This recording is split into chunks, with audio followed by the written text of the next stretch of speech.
In today's webinar, ICANN59 Johannesburg Recap, we'll be sharing highlights from the ICANN59 Policy Forum, which took place in Johannesburg, South Africa. MarkMonitor joined colleagues and policymakers from around the world. This four-day event featured industry briefings, strategy meetings, and cross-community discussions on internet policies and initiatives. With that, I'd like to go ahead and introduce our speakers for today's presentation, both MarkMonitor experts, Kiran, Malancharuvil, and Janelle McAlister. Kiran is a policy counselor for MarkMonitor, responsible for monitoring the legal, legislative, political, and regulatory environment around brand ownership.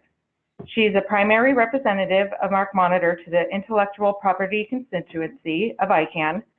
Kiran holds several community leadership and advisory positions, including Secretary of the IPC, Subcommittee Chair on the International Trademark Association Internet Committee, and Brand Protection Council of the American Apparel and Footwear Association. Kiran has taken a leading role defending brand and consumer interests on policy and advocacy issues related to the new gTLD program, registrar accountability, accessibility of website ownership data, anti-counterfeiting, and consumer fraud. She is a trademark attorney with experience in international and domestic trademark prosecution, litigation, and brand protection counseling. Janelle leads our registrar policy efforts and is the manager of global relationships for MarkMonitor domain operations. She represents our registrar interests at ICANN within the registrar stakeholder group. With 10 years of experience in the domain industry, Janelle has worked with a large number of registries on behalf of MarkMonitor to become an accredited registrar. Janelle is also a member of the URID Registrar Advisory Board, as well as other industry organizations. So with that, I will turn things over to Kiran to get us started.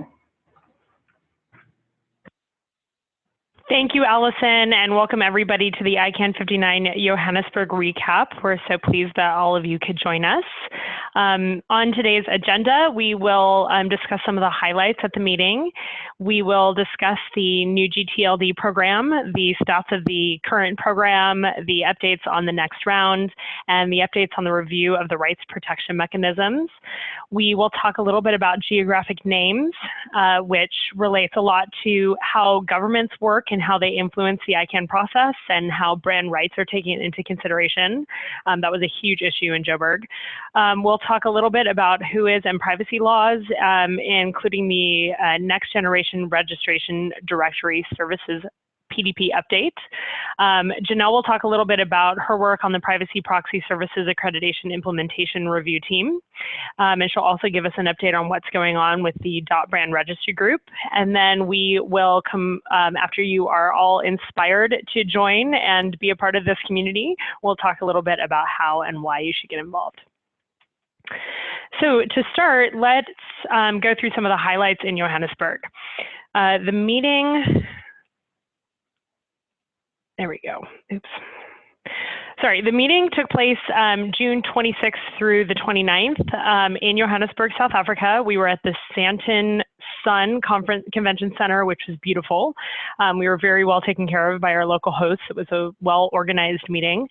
It was the ICANN Policy Forum, as Allison mentioned, which is a four-day meeting structure focused solely on the community work and outreach. So there was no welcome ceremony, no public forum, no exhibitions, far fewer partners, industry partners for us, really focused on the nitty-gritty of the policy work and developing policy and moving policy towards its stated goals.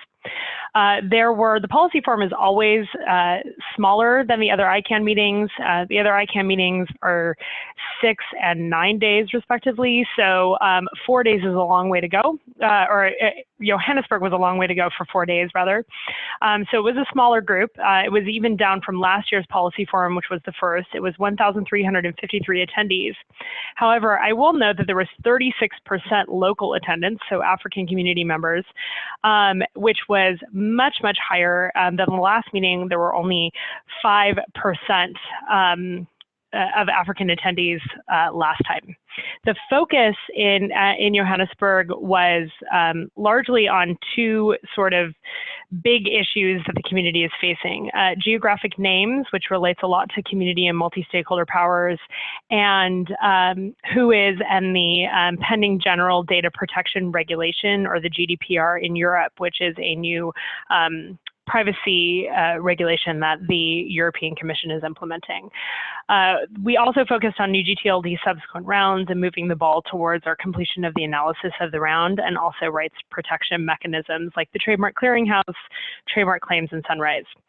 And Allison, before we get into the nitty-gritty, can we launch a poll that we had prepared for you guys to help us understand sort of who's listening to us and how familiar you are with the ICANN process? I think it might help us tailor some of the content. Allison, can we launch that poll?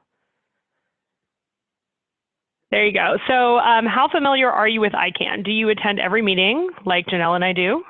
Complete ICANN nerds. Are you moderately proficient with the subject? Are you somewhat familiar, or are you just learning?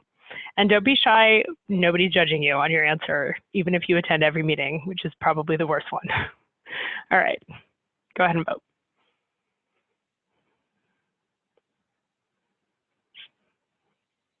All right, let's see what our results are. Okay, so we have a lot of moderately proficient and somewhat familiar attendees, so that's great. Okay, so let's move forward then into our discussion about MarkMonitor and what specifically we do at these meetings.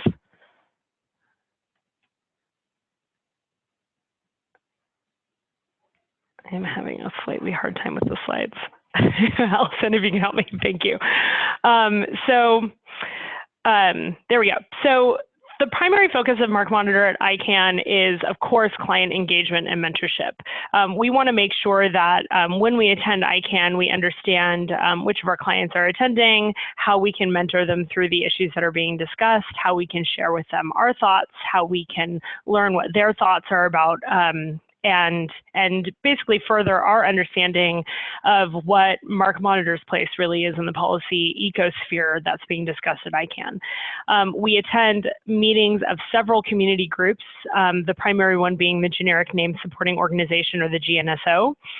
We also attended meetings of the CCNSO, which are the Country Codes Name Supporting Organization, and also meetings of the Government Advisory Committee, especially where they meet with the GNSO and the CCNSO. The GNSO, incidentally, if you're not familiar, if you're one of the attendees that are just learning, is the seat of policy at ICANN. It is where the intellectual property constituency participates. It's where the business constituency, to which Allison is our primary representative, where she participates, and then Janelle is our primary representative to the registrar stakeholder group. That's also part of the contracted party side of the GNSO. So that's sort of the center of where all of this work happens.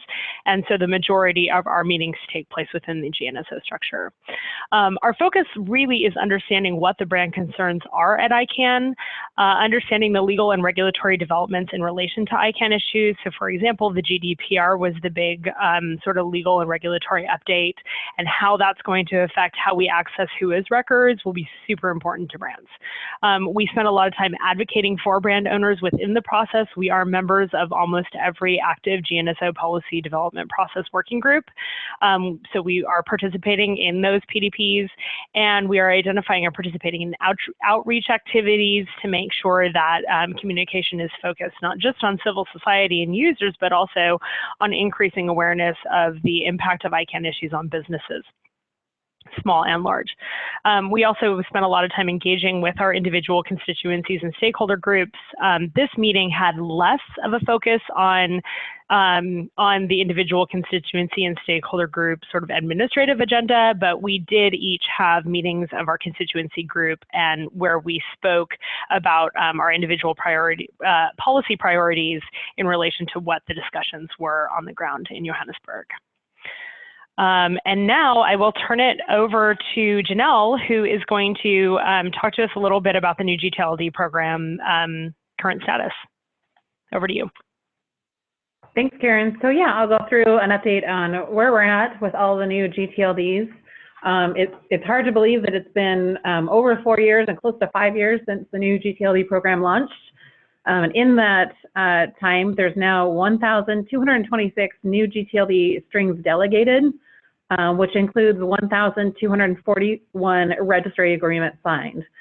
There's still more to come within the next year, but this shows a significant number of these have already been delegated and already active within the zone.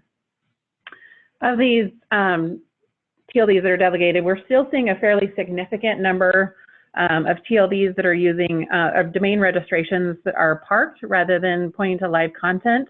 And it's currently 62% of all new gTLD registrations are parked. Now, within the .brand space, there are 135 active .brand TLDs, and within those active TLDs, we have 859 live .brand websites. So this is websites that .brands are actually using and pointing customers to, which I think that number has seen some increasing over the last year or so, which is exciting to see .brands use their TLDs more and more. On the next screen, so this is a graphic from the .brand Observatory that shows what domains .brands are actually using within their TLD. And kind of the size of the font kind of equates to the number of .brands that are using them. And so we're still seeing quite a few .brands use domains like home.brand, www.brand, jobs.brand, or common domains that are being set up and actively used. And I think this gives future applicants some interesting ideas on how they could use their .brand should they choose to apply in the future. So now I'll pass it back to Kiran, and she'll talk about what's going on with the new gTLD subsequent rounds. Thanks, Janelle. So a lot of the questions that we get from our clients are around when new gTLDs will continue to expand. So what's going on with opening application periods up again? Will there be an opportunity for brands to apply for a .brand in the near future? What new generics are we going to see coming down the pipeline, which might necessitate further defensive registrations and portfolio management decisions? So the group that is working on answering those questions is the new gTLD subsequent rounds policy development process working group, a mouthful, as always with ICANN. The good news is that that we have split these issues into work tracks, and there's a review here on this slide, and which I'll go through. And those work tracks have actually completed their initial review of all of the issues that was brought before them and mandated to them in the charter, and the first set of community comments on the issues that they needed to review before we could talk about having new rounds of the new gTLD program. The next step is that we as a group will take the community comment 2 or the CC2 and incorporate community comments about initial findings into our processes and our further deliberation and review the action items to come up with preliminary and initial findings. So to review, the work tracks have been split according to sort of groups of issues or issues that can be naturally grouped together. The first really is around applicant support, the process of the application, outreach to the community, things like fee reduction and community support. The second is focused on legal and regulatory issues, which include items like the base agreement, the registry agreement, and the obligations, the legal obligations of registries.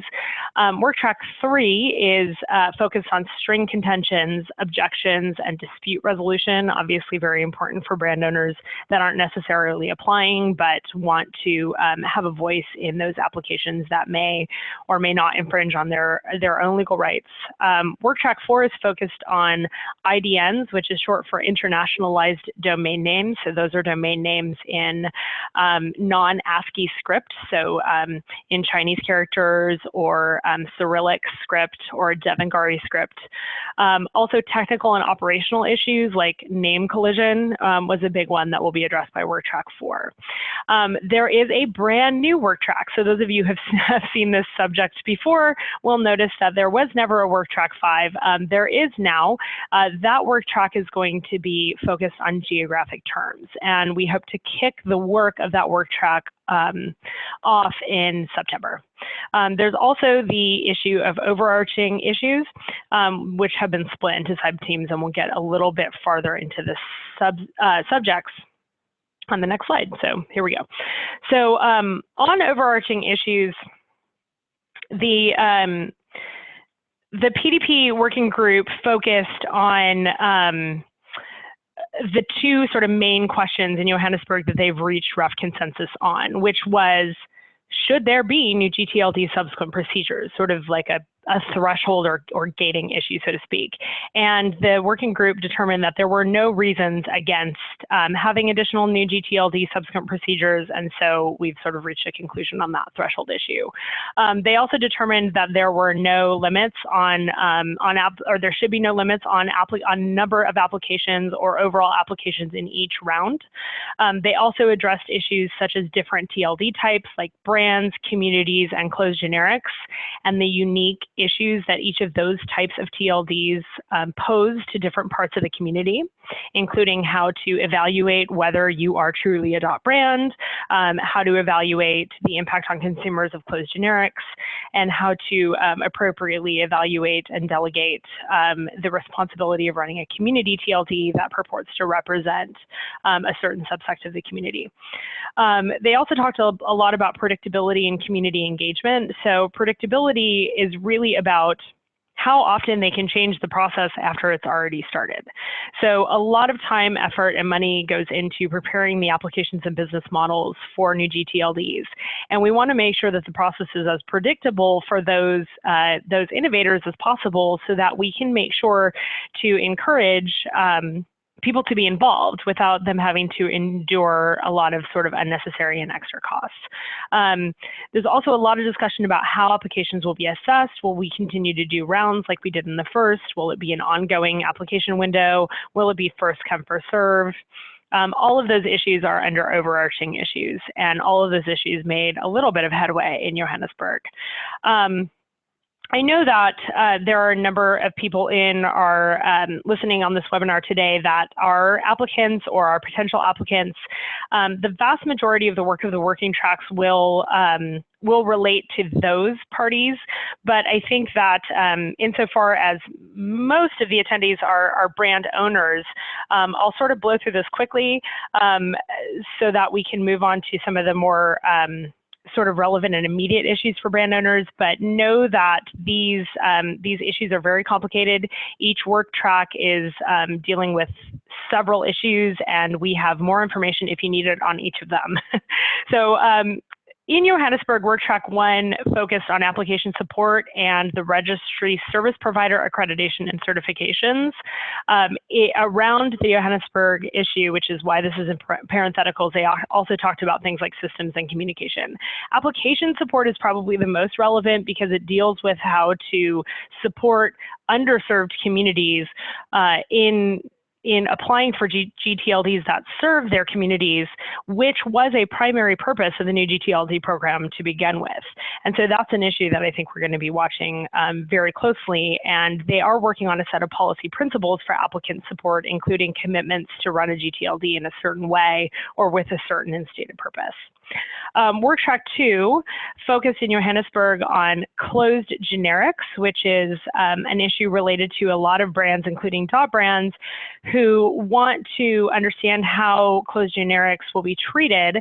There was no prohibition against them in the first round, which led to many brands applying for closed generics, and then they were sort of subject of either GAC advice or early warnings, which was discussed under Work Track 3, which expressed some concern about how closed generics affect the community. So a closed generic to review is something like .books, which is a generic term and not a trademark that is run by a company with a stated, specific, and closed purpose. So it's does that actually stifle consumer choice, or does it increase consumer trust? Does it support innovation, or does it close it? So these are all the discussions that we're having within this group. Vertical integration is a pretty highly technical issue that relates to registries and registrars and cross-ownership, which doesn't have a lot of direct impact on brands, except for the fact that it relates to the registrar non-discrimination clause for .brands. If you don't understand what that means, that's totally fine.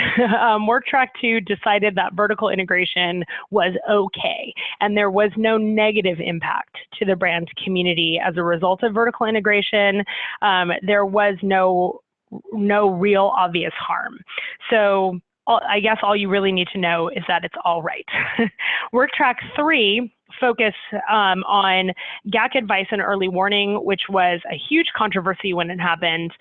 Many applicants were flagged by the Government Advisory Committee as being problematic for lots of different reasons, which caused a lot of problems with sort of predictability and applicant freedom of expression. And that is something that we need to discuss. In Johannesburg, the focus really was on understanding what happened with the Government Advisory Committee, more so than actually coming up with any sort of recommendations about how to deal with that in the future. But we will be keeping an eye on that, because the way that governments interact with how brands use TLDs, both in a way that supports brands in so far as they are always attempting to mitigate opportunities for abuse, but also in ways that can cause problem for brands, like the geographic names issue, which we'll get to later. Work Track 3 also discussed, just prior to Johannesburg, the accountability mechanisms, including the PICDRP, the Public Interest Commitment Dispute Resolution. Their focus was on process and procedure, whereas Work Track 2, in their discussion of global public interest, discussed more about the substance of the PICDRP. As many of you know, MarkMonitor was a party to the first PICDRP that successfully made its way to the standing panel and decision stage, and we will discuss that a little bit further as to the status of that complaint. Work Track 3, again, is focused on ID invariance and name collision. ID invariance is important because it essentially duplicates a TLD in ASCII or Latin script, so .com in English, and then .com in other languages and other scripts. And I think that brand owners always want to keep an eye on things that duplicate a specific TLD, especially if it's being run with the same intent and purpose, for reasons of defensive registrations, especially if you have problems in the communities that the IDNs are meant to serve. Name collision was also a big issue for brands. Name collision was a security framework issue that resulted in a controlled interruption period of launching new gTLDs, and there were several brand concerns, including how sunrise periods and trademark claims periods and the rights protection mechanisms would work with the TLDs that had a controlled interruption period. So we are keeping a close eye on that. Work Track 5, the geographic names on the top level, was such a big concern in Johannesburg that it got its own slide. So here's the background with the geographic names. The GAC expressed concern in the first round of the new gTLD program in 2013 about the protection of terms with national, cultural, geographic, and religious significance. That's from the GAC communique from Durban in 2013. That was the mid-year meeting in 2013. By background, the two most famous examples that got caught up in this concern was .Amazon and .Patagonia. If you recall, .Patagonia actually withdrew its application, whereas .Amazon is actually continuing to fight for their right to use .Amazon, and there are recently some updates on that issue, but not sort of related to the larger discussion.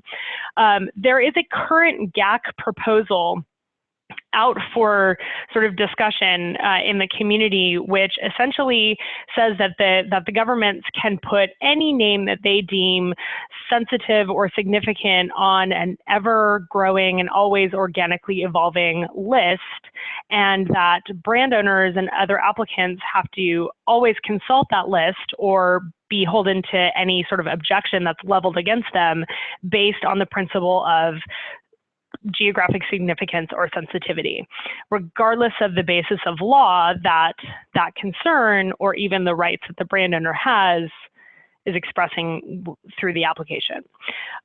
Obviously, that's problematic to the brand community on a number of levels, not least of which there's no predictability to that whatsoever. The name could not be on the list, and then you could apply for it, and then a government could decide that they have a problem, a sensitivity or significance.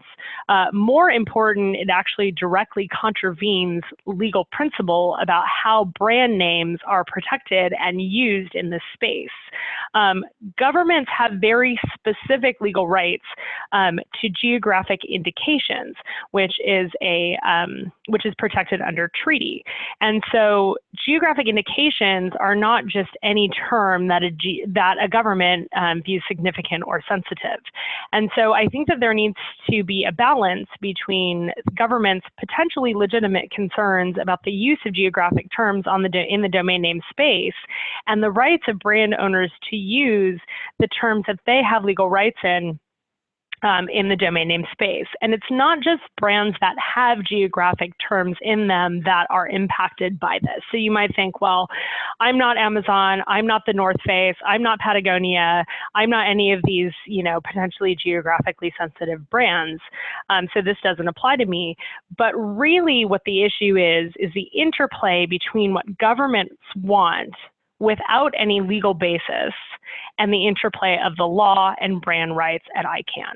Will the governments always be able to run over brand concerns without having to have any legal basis for doing so? So, obviously a huge controversy within the community. The new gTLD subsequent procedures PDP working group hosted a webinar in April on this issue to solicit opinions and thoughts from different stakeholders. They encouraged proposals to be submitted in order to sort of move forward with our coordinated response as the GNSO, as the place where new gTLD policy is appropriately discussed and developed, to develop a coordinated response to the governments. In Johannesburg, there was a facilitated cross-community discussion that was actually mediated by an outside organization called the Consensus Building Institute, who did a great job, in my opinion, where they took the community through an examination of the various proposals. We talked about the GAC proposal. We talked about a straw person that the new gTLD subsequent procedures PDP leadership put forth. We talked about incorporating obligations with regard to the use of geographic names through a public interest commitment, which was a proposal put forward by Paul McGrady. He is the current vice chair of the INTA Internet Committee. And we talked a lot about different community concerns related to the appropriate governance of law and legal principles. The straw person, which is sort of on the table for discussion in new gTLD subsequent rounds, put forth the idea of a searchable advisory repository of geonames, or an RGN, repository of geonames, because if ICANN is missing anything, it's a new acronym. Just kidding. So RGNs is the current straw person on this issue. And a lot of people hate it because they don't believe that that governments should be able to put any name that they want on a list. So the question now is whether governments can restrict themselves to putting names on a restricted list that are protected by national law, or whether there are other legitimate reasons, stated reasons, cultural or otherwise, that would have a basis in national law moving forward. So that issue sucked up a lot of air in Johannesburg, but we expect it to be an important one because of the way that it shapes community discussions in general at ICANN. So here's the timeline for the new gTLD subsequent procedures, because that's what everybody wants to know. When's the next round? We are on time with June 2017 completing the initial round of work track deliberations. We are giving ourselves until November to take into account the comments of the community from CC2.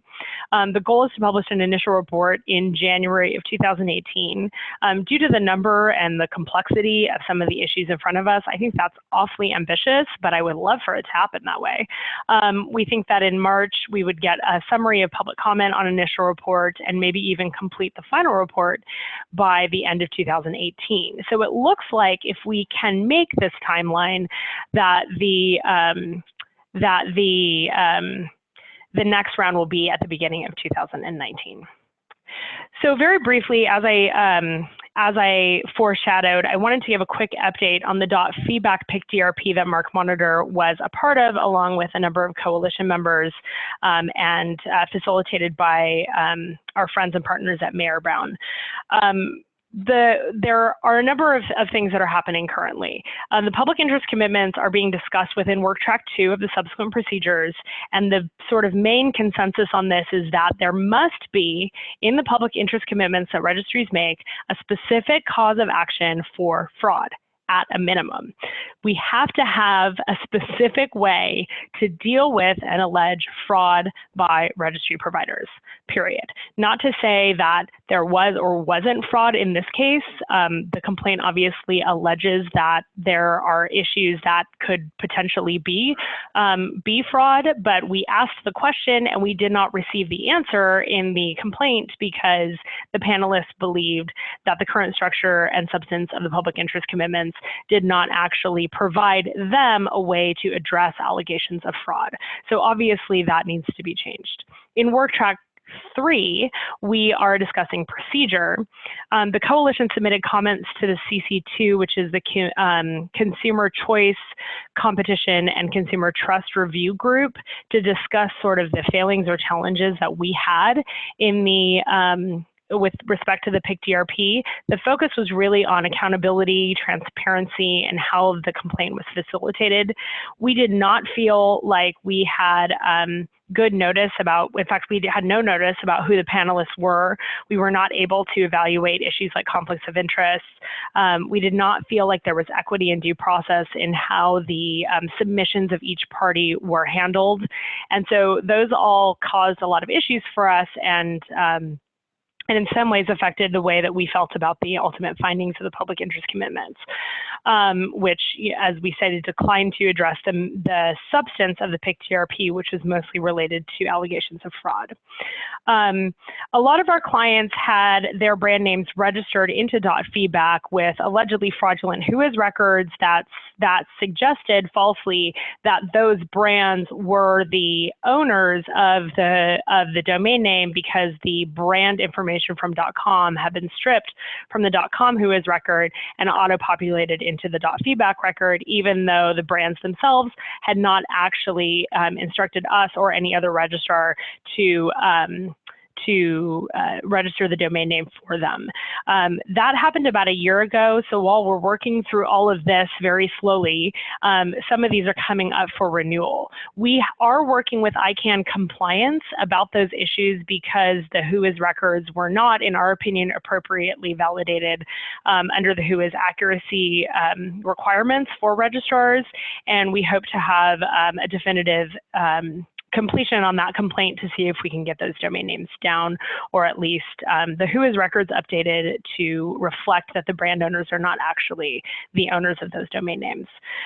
We are also working on compliance on a number of other issues. We believe that compliance should probably take a look at the substance of the PIC filing, especially the allegations of fraud on their own merit, even though they instructed the public interest commitment standing panel that they were not allowed to address the allegations of fraud because of the limitations of the substance of the PICDRP. So that is the update on .feedback. All right, still me.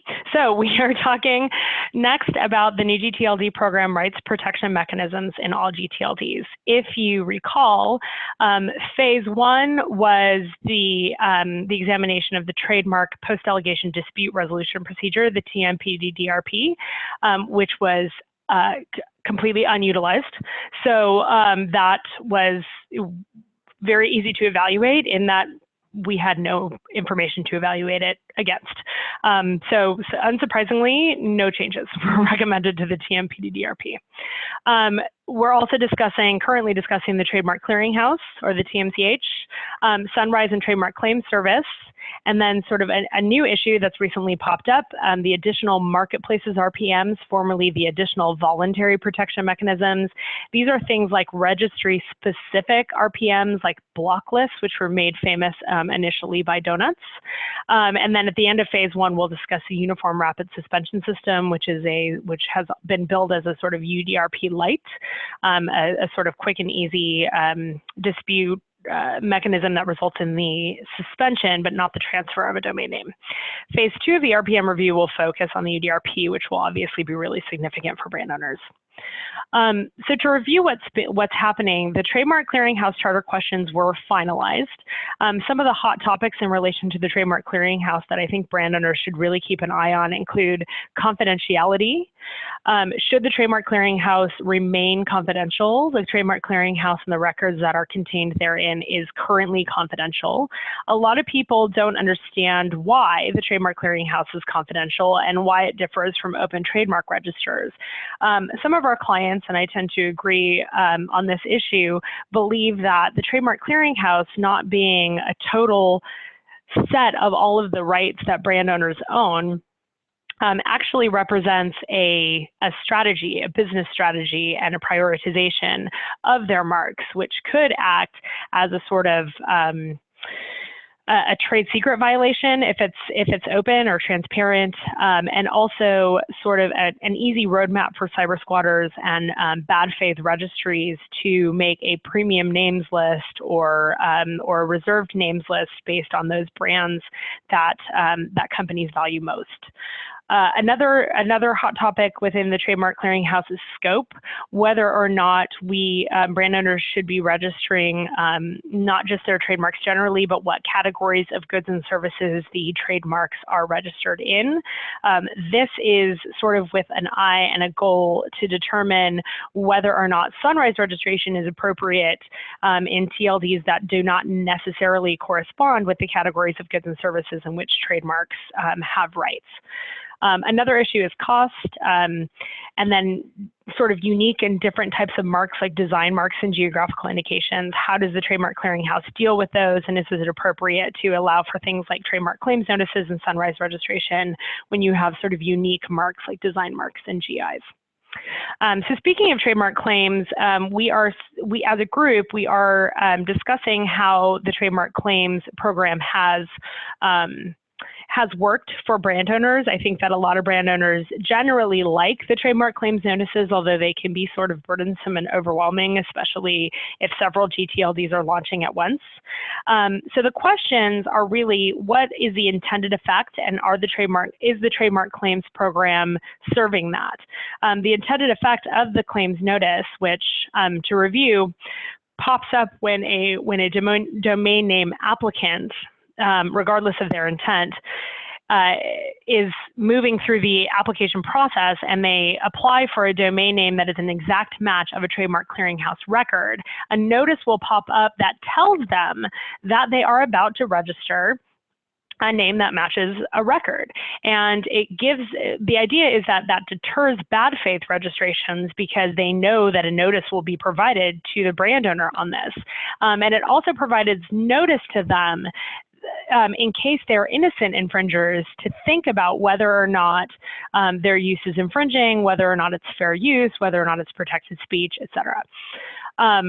The other side of the table, which are the sort of free speech advocates, although I don't want to pretend that we aren't pro free speech, but the people that are sort of less enthusiastic about IP rights in the domain name space have suggested that we examine what the chilling effects of trademark claims are.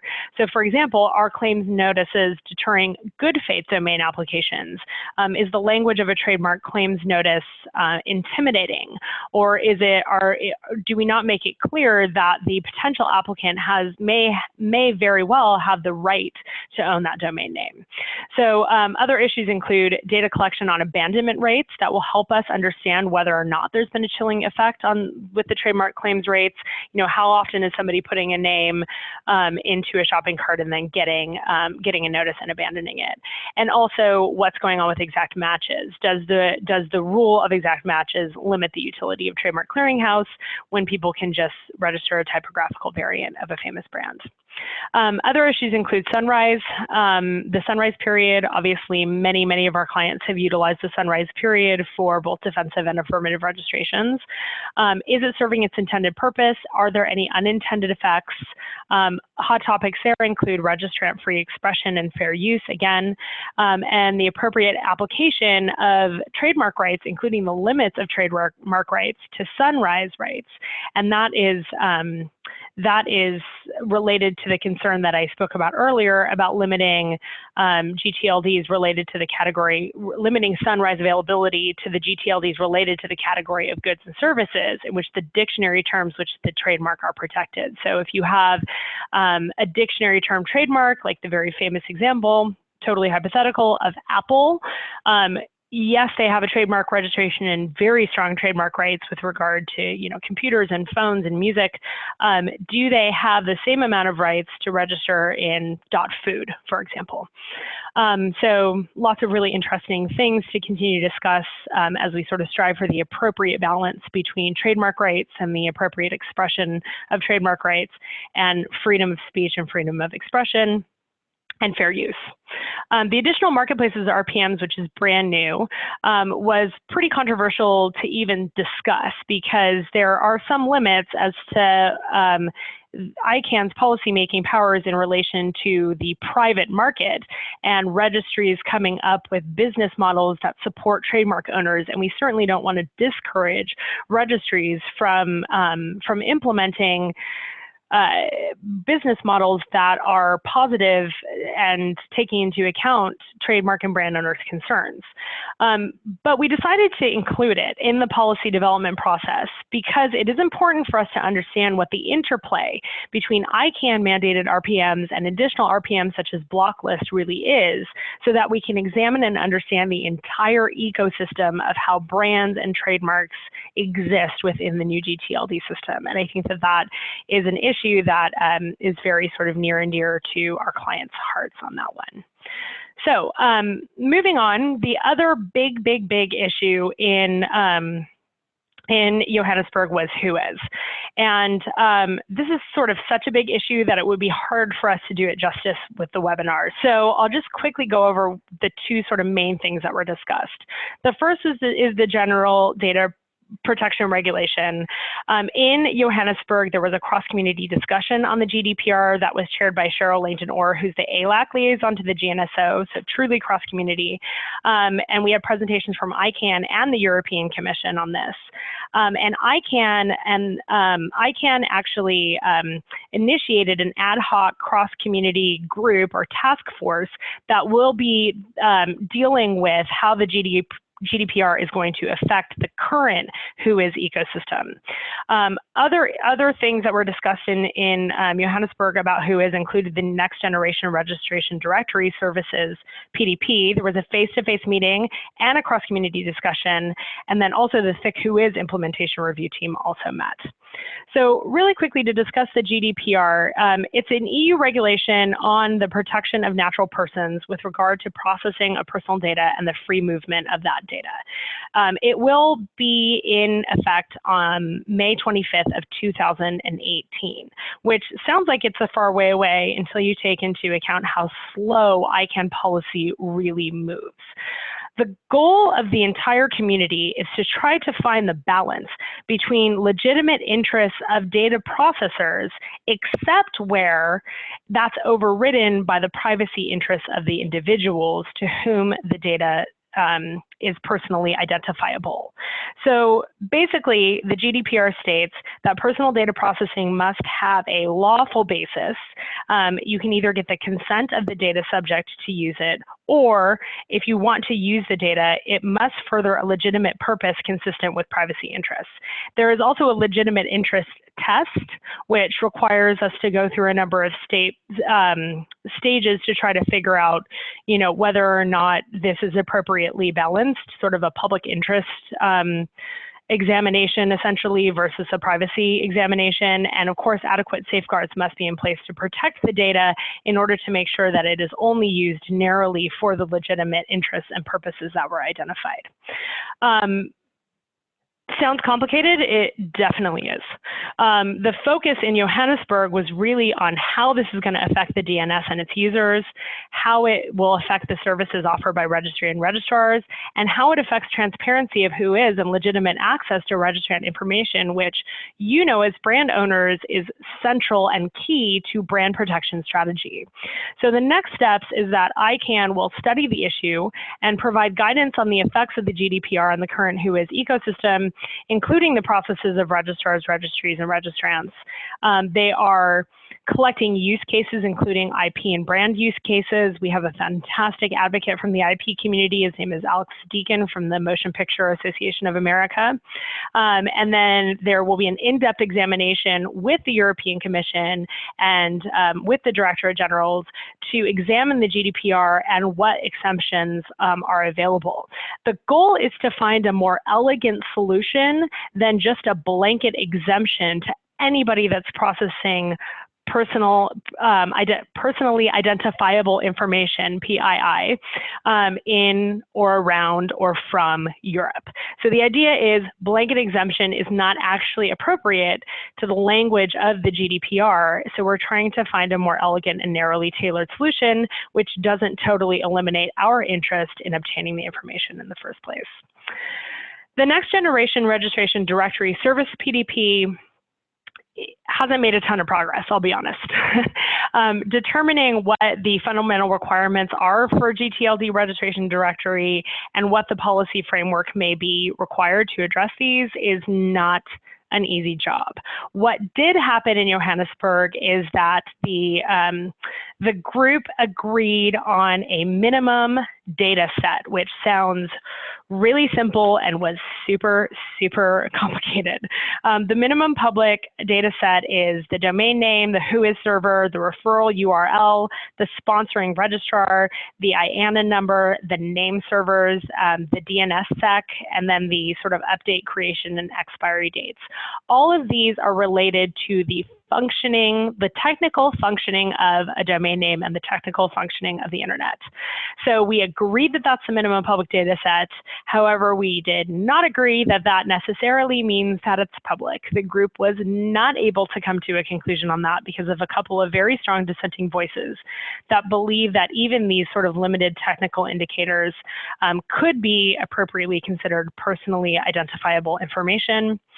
If that's frustrating for you, we agree it's frustrating for us as well. But we continue because it is very, very important for brand owners to continue to have legitimate access to certain elements of Whois in order to further our brand protection strategy. And I will turn it on to Janelle to discuss Privacy Proxy Services Accreditation Implementation Team. All right. Thanks, Kiran. We might be having a small technical difficulty on our side, but in the meantime, we'll talk about the Privacy and Proxy Service Provider Accreditation Implementation. So this group has been making significant progress on their group. And just to review what this is, the Privacy and Proxy Service Provider Accreditation Implementation Review Team is creating a model or a process that privacy and proxy service providers would have to go through an accreditation process with ICANN, very similar to the registrar accreditation program that registrars currently go through. What's probably most important with registrars is that they, or to our clients, is actually that they will, this will require privacy and proxy service providers to implement both a disclosure and a relay program when a domain name is using a privacy or proxy service and infringing on an intellectual property from a corporation. So let's look at the time frame for this, this implementation review team. So as you can see, this was a pretty aggressive time frame. This started in the beginning of 2017, and our goal is to have the program finalized by the end of this year. We do currently have drafts of both the law enforcement proposal as well as the first draft of the accreditation agreement, and we're currently working through those. Once we finalize some of those, this will go to public comment. So I would recommend anyone that's interested in this program to pay attention for that to come out within the next probably 3 months. Once this program is complete by hopefully the end of 2017, ICANN will be ready to start accepting accreditation agreements from privacy and proxy service providers. They are expecting a very large number of these to come through during the first wave, so they may not complete all of these accreditations until possibly Q2 or Q3 of 2018. So shortly before ICANN, the Privacy and Proxy Service Provider Accreditation Implementation Review Team received, like I said, the first draft of the Law Enforcement Disclosure Framework from the Public Safety Working Group. And this was our joint session that we had in Johannesburg, was between the Public Safety Working Group and the Implementation Review Team. And we discussed in more detail the proposals that were in the Law Enforcement Disclosure Framework, including some topics like information that law enforcement would request from privacy and proxy service providers, also where privacy and proxy service provider contact information for law enforcement would be published. So this is becoming a debate because, as registrars have learned, when we publish our contact information, that does open them up to quite a bit of spam, and so we're not able to see necessarily the requests that are coming through. So we are working with the Public Safety Working Group and ICANN to possibly implement a different method to us to disclose our contact information for specific groups, which also leads into the expected response time to disclosure requests. So I think most privacy and proxy service providers are very aware of the urgency on requests from law enforcement, and we are working out kind of best practices and expectations for response time. So there's, like I referred to, there's kind of 3 main things that have to happen within this implementation review team before we finalize this and send it out for public comment. The first is to finalize the law enforcement disclosure framework. So we discussed quite a bit. Right now that's back with law enforcement, and they are, I believe, going to send us a next draft within the next month or so. And then we are going through the actual privacy and proxy service provider accreditation agreement. So the actual contract that service providers will have to sign with ICANN, including all of the specific requirements that they will have to implement in order to be accredited. And then the last thing, which is probably, again, the most important thing to brand holders, is to finalize the draft disclosure framework and relay standards. So again, this is for intellectual property holders to use to have privacy or proxy service providers disclose registrant information on domains that are infringing on intellectual property. So next we're going to talk about the brand registry group, which continues to be an exciting group within the new gTLD stakeholder group. So just to review, the brand registry group mission is to provide services of advocacy, representation, networking, and best practices for .brand applicants, operators, and representatives. So the BRG is a trade association and not a formal ICANN constituency group, which I think can be confusing to newcomers. But they do actively participate in both the registry stakeholder group and the global domains division, or the GDD within ICANN. The BRG also understands that most .brand applicants may not attend every ICANN meeting because it's not necessarily within their business needs. So their intent is to advocate on behalf of all .brand applicants. So in Johannesburg, the brand registry group had 2 meetings. The first one was on Wednesday, was a joint meeting for members, and it was also open to anyone interested in kind of the going-ons of the current .brand space. So they provided some great updates on how .brand applicants are using their TLDs, the efforts of their group, and future plans. And then on Thursday, the BRG had a joint session with the Government Advisory Board, or the GAC, which, from my knowledge, is the first time the GAC and the BRG has had a joint session. And I think it led to an interesting discussion on what are some of the obstacles that .brand TLDs face, how some of the requirements in the first round didn't necessarily fit the .brand model, and just recommendations for subsequent rounds and the needs for .brands. So next, so this is a list of current all .brand or BRG members. So there's currently about 40 members that represent 60 unique .brand applicants. As some .brand applicants held multiple TLDs. And you can see it's also a pretty diverse group of companies that cover multiple markets. They're also, you should note, they're accepting members that are planning on applying in the next round of gTLDs. So if you are considering applying, this is definitely an interesting group to get involved with. They do some great networking as well as sharing information on different obstacles that .brands face, both internally and externally within the application process. All right, and last we will talk about partnerships and participation. So participation in ICANN continues to be a high priority for MarkMonitor. The Joburg meeting was definitely, like Kiran mentioned, there was lower attendance than previous ICANN meetings, but it did allow us as MarkMonitor and as a registrar to meet with quite a few African ccTLD registries that we haven't had the chance to meet with in the past, as well as other very important partners within the region. And now that you're fully inspired to get involved at ICANN, there's 4 main groups, constituent groups, I should say, you can get involved in. And we're publishing the links to those sites here, including the intellectual property constituency, the business constituency, the brand registry group, and the domain name association.